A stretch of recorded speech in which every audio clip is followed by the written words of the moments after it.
রাজধানীর হাসপাতালগুলোতে বাড়ছে হামের রোগী। ডিএনসিসি ডেডিকেটেড কোভিড হাসপাতাল, সংক্রামক ব্যাধি হাসপাতাল ও বাংলাদেশ শিশু হাসপাতালে গত একদিনে 200 শতাধিক রোগী ভর্তি হয়েছে। চিকিৎসকেরা জানিয়েছেন, আক্রান্ত শিশুদের 1/3 সংকটাপন্ন। শয্যার পাশাপাশি জনবল ও অক্সিজেনের যোগান নিশ্চিত করতে আইসিডিডিআরবির উদ্ভাবিত বাবল সিপ্যাপ ব্যবহারের মাধ্যমে ভেন্টিলেশনের চাহিদা অনেকাংশে কমে আসবে বলে আশা তাদের। বলেন, এতে হাম পরবর্তী নিউমোনিয়া প্রতিরোধে ভেন্টিলেশনের বিকল্প হিসেবে স্বল্প ব্যয়ে বাবল সিপ্যাপের মাধ্যমে চিকিৎসা দেওয়া যাবে। স্বাস্থ্য অধিদপ্তরের তথ্যমতে গত 28 মার্চ পর্যন্ত দেশে হামে আক্রান্ত হয়েছে 678 জন। তবে হাসপাতালগুলোর তথ্য অনুযায়ী এই সংখ্যা আরও কয়েক গুণ।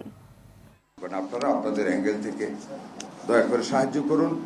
আমরা রিয়েলি একটা প্রবলেম এখন মিজেলস নিয়ে যেভাবে পারেন আপনারা সহযোগিতা করতেছেন, আরও আপনারা সহযোগিতা করুন, যাতে করে এই প্যান্ডেমিক থেকে আমাদের বাচ্চাদেরকে আমরা যেন বাঁচাতে পারি, এই দুর্যোগ থেকে যেন সার্থকতার সাথে আমরা বেরিয়ে আসতে পারি।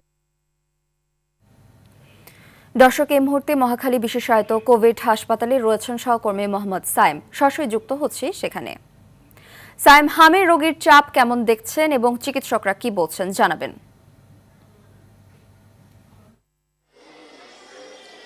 রাকা, আপনি জানেন যে হাম কিন্তু মহামারী আকার ধারণ করেছে। এখন পর্যন্ত এই কোভিড-19 হসপিটালে মহাখালীতে 375 জন রোগী 76 জন রোগী ভর্তি হয়েছেন হামে সংক্রান্ত হয়ে। এবং শুধুমাত্র আজকের দিনের কথা যদি বলি, আজকে 75টি শিশু হাম আক্রান্ত হয়ে এই হসপিটালে ভর্তি হয়েছে গত 24 ঘন্টা, এবং এখন পর্যন্ত একজন শিশু মৃত্যুবরণ করেছে। এবং আপনারা যেমনটি জানেন যে হাম প্রাদুর্ভাবের জন্য কিন্তু সরকার বিভিন্ন উদ্যোগ নিয়েছে। বিশেষ করে স্বাস্থ্যমন্ত্রী তিনি বিভিন্ন হসপিটাল পরিদর্শন করছেন, এবং আজকে যেমন হামের পরে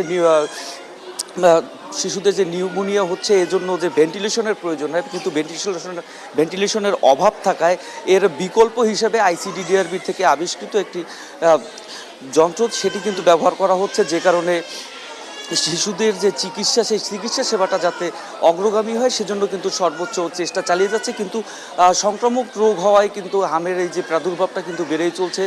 প্রতিদিনই কিন্তু হাম আক্রান্ত শিশুদের সংখ্যা কিন্তু হসপিটালগুলোতে বাড়ছে, এবং এখন পর্যন্ত আজকের দিনে গত 24 ঘন্টায় এই হসপিটালে চিকিৎসা নিতে ভর্তি হয়েছেন 175 জন হাম আক্রান্ত রোগী। এই ছিল আমার কাছে কোভিড-19 হসপিটাল থেকে সর্বশেষ।